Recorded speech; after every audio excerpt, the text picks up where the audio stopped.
Hey guys, this is Steli after with Closeout.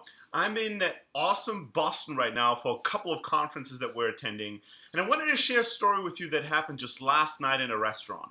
A story that will teach you that in sales is not just how you start, but it's much more important how you actually end the conversation and the interaction with somebody.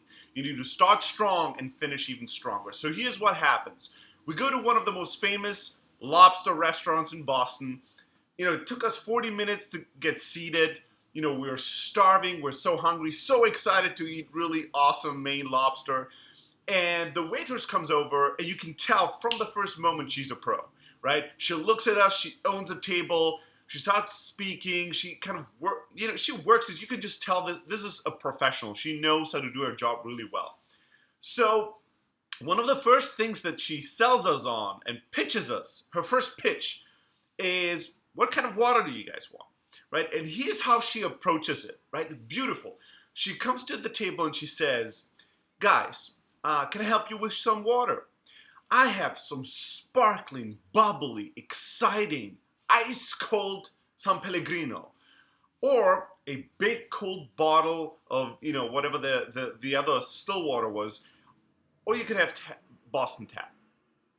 And we looked at each other, my co-founder and I, Anthony and I, and it took every bit of self-control and energy to not go with the sparkling water, just because it was bubbly and sparkling and exciting and ice cold.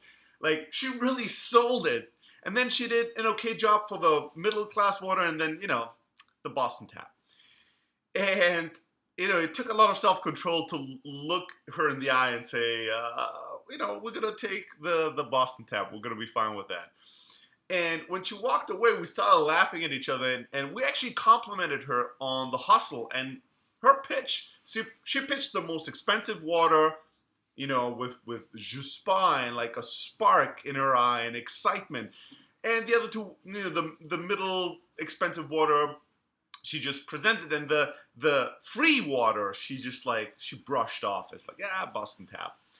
So I liked the beginning of the night. I thought she's gonna like upsell us like hell, and I love a good upsell. I love being sold if the selling is being done by a professional. I love it. So we got into the mood of having a great night, eating more than we wanted, purchasing things that are too expensive, and we were totally cool with it. Now, to be honest and to be fair to her, you couldn't really tell by our body language or faces. So she came a couple of times while she was bringing us our entrees and some other things that we ordered, and she tried to make small talk, and she was all bubbly and smiley, and we weren't really that bubbly and smiley that night. We were really tired. It was a long day. We were really into a pretty heavy discussion about certain things. So we weren't like connecting as socially with her as she might be used to it. So I think at some point during the night, she decided these guys are really not into it.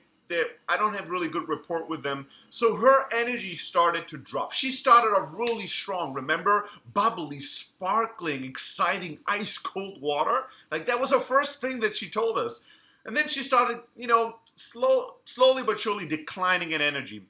And here's the kicker. After we finished our entrees, my co-founder looked at me and he said, well, do you think that she's going to give us a hard pitch on the dessert? I'm like, I guarantee you she's going to give us an amazing pitch on the dessert, because I could tell that many tables were having dessert and desserts look great. Honestly, I didn't want to order dessert, but I was excited to hear her pitch, to be honest. And then after that, he said, well, what do you think about coffee and cappuccino? I said, she's going to pitch us on all that stuff.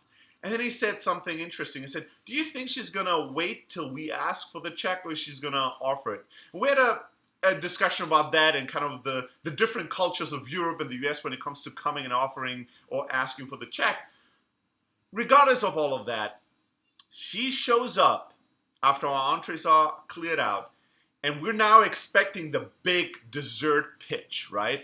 And she comes to the table with the dessert menu and looks at us and goes, you guys want dessert?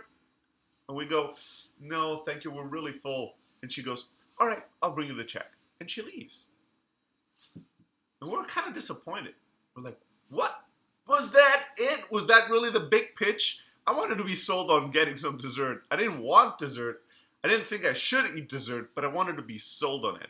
Besides that, we had some good cocktails. She could have asked us for another cocktail, coffee, something. I would have gotten a coffee. Nothing. You know what? At some point during the night, she determined that we were so unexcited, so not connected to her, that we're probably not really into her whole like pitching us, connecting with us, interacting with us. And she started creating a belief and a misconception of who we were, what we thought of her, and that influenced her. We influenced her more than she was able to influence us. What a shame, right? In sales, you want to start really strongly.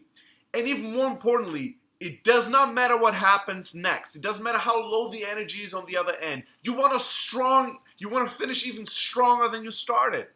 You want to be the person that influences the other party in a positive way, uplifts them, energizes them, not the other way around.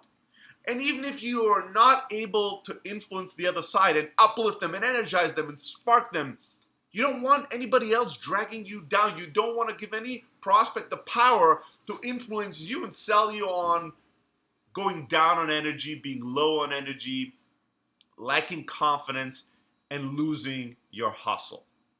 So next time that you pitch somebody, it doesn't seem that enthusiastic about what you do, that doesn't seem that excited about your proposal or your pitch, remember to start strong and finish even stronger. Because first of all, you don't really know what they're thinking. They might seem low energy on the outside, but they might slowly but surely warming up on the inside to your energy level and being just ready to be influenced when you decide to let it go and give up on it. Whenever you hustle, you start strong, you finish even stronger. Now go out there and get them.